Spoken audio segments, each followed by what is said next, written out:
Avec une dizaine de minutes de retard pour certains bureaux de vote, tout a démarré normalement à 7h pour les législatives de ce 8 janvier 2023 dans la 15e circonscription électorale.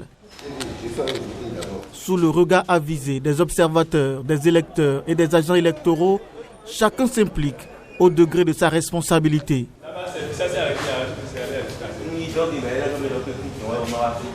Il sonnait 10 heures quand Octave Bidé, candidat sur la liste du Parti Les Démocrates dans la 15e, se pointait à son poste de vote à Zongo. Il n'a pas eu besoin de faire les rangs. La salle n'était occupée que par des agents électoraux. Il exerce son vote et s'en réjouit. Comme vous le connaissez très bien, on a bien reçu. C'est vrai, ici dans mon quartier, mais aujourd'hui, il n'y a pas affaire de ce quartier. Je suis candidat, mais ils sont dans leur rôle. Les membres de la Sénat, les membres de la Cour et les représentants des partis politiques. Certes que la grande partie me connaissent, mais ça j'ai été bien accueilli. J'ai voté à l'aise avec mon épouse, comme vous l'avez constaté, dans l'espoir que d'ici le soir, que le meilleur gagne, et surtout l'opposition, oui. À quelques encablures de là, la suppléante Alidou Dama, pour le siège réservé aux femmes, retrouve son poste de vote. Oui, j'ai pu retrouver mon bureau de vote facilement. Les agents représentants, aucun problème avec eux.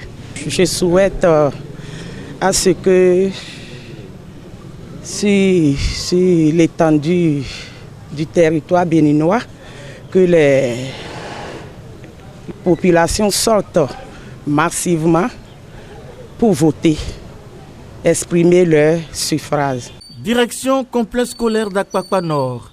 Ici, nous surprenons l'arrivée d'un député candidat du parti Union Progressiste Le Renouveau, venu exprimer son vote. Lui aussi l'accomplit normalement. Je viens donc d'accomplir avec enthousiasme mon devoir citoyen, qui est donc de celui de voter pour cette élection législative de 2023. Je l'ai accompli avec tout le plaisir. Ce que j'ai pu observer ce matin, c'est que nous n'avons pas encore l'affluence. Tout semble se dérouler bien, en dehors du désintéressement de la population, jusqu'au moment où on se retrouve dans la mi-journée au Collège du Lac face à cet électeur du nom de Félix qui s'indigne des dysfonctionnements. Oui, bon, souvent depuis 2006, moi je vote à Calavi. Mais depuis 8 heures, je suis cherché pour voter, mais on m'a envoyé ici. Mais jusqu'à présent, je n'ai pas encore trouvé l'endroit que je peux voter. Bon, actuellement, ils ont dit bon, c'est à Djigé, 6e arrondissement. Bon, je vais venir ici maintenant, mais ils ont dit que c'est un peu ici. Mais avec ça maintenant, moi je vois que c'est un peu, vraiment, c'est un peu décourageant. Et normalement, moi je dois voter. Comme pour répondre à Félix, cet acteur politique, chef du 5e arrondissement de Cotonou, qui a dû faire partout le même constat de ce que dénonce Félix, estime que c'est la négligence qui a conduit à cette situation. Mais la seule chose qui est regrettable, c'est le fait qu'il y a beaucoup de gens qui n'arrivent pas à retrouver leur nom sur la liste électorale, là où ils ont l'habitude de voter. Et c'est en ce moment qu'ils ont constaté que leur centre de vote est délocalisé, est modifié.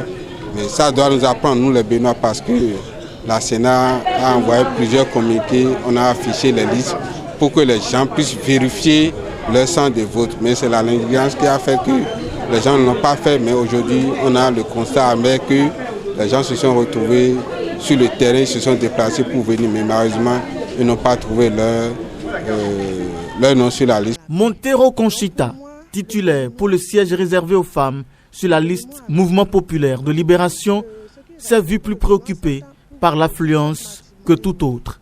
Le grand souffle qu'elle dégage en dit long. Bon, ça reste, je crois. On a jusqu'à 17h au moins, 17h, voilà. Donc ils vont sortir. Il y a d'autres, comme moi, j'ai quitté l'église pour venir voter. Voilà, je suis sorti du culte d'abord. Oui, l'espoir qu'après le culte du dimanche, les Béninois vont rallier les postes de vote n'a pas pu être gardé jusqu'au soir, car rien n'a changé tout le long de la journée.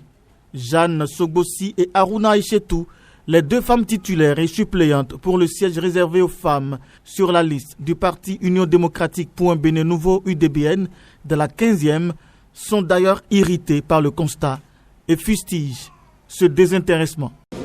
C'est ça, moi-même depuis là, ça m'étonne. Je ne sais pas pourquoi les gens n'ont pas sorti. Alors que la vote, c'est quelque chose qui montre que vous êtes bien, vous êtes...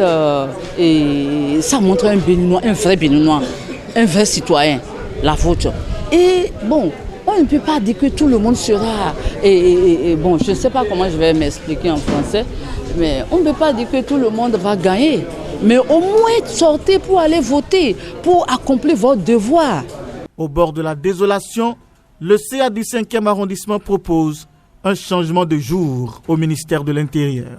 Je pense qu'il faut revoir un peu du côté de la loi au niveau du ministère de l'Intérieur pour que le jour des élections, soit on change le jour, que ce ne soit pas dimanche, ou c'est le dimanche que les cultes soient interdits, qu'on ferme les églises carrément. Parce qu'on constate que beaucoup de gens vont à l'église le soir, ils reviennent à 14h, 15h, le temps de reposer, de chercher à manger, le temps passe. Il faut rappeler que la plupart des postes de vote ont entamé le dépouillement au plus tôt à 16h et au plus tard à 17h.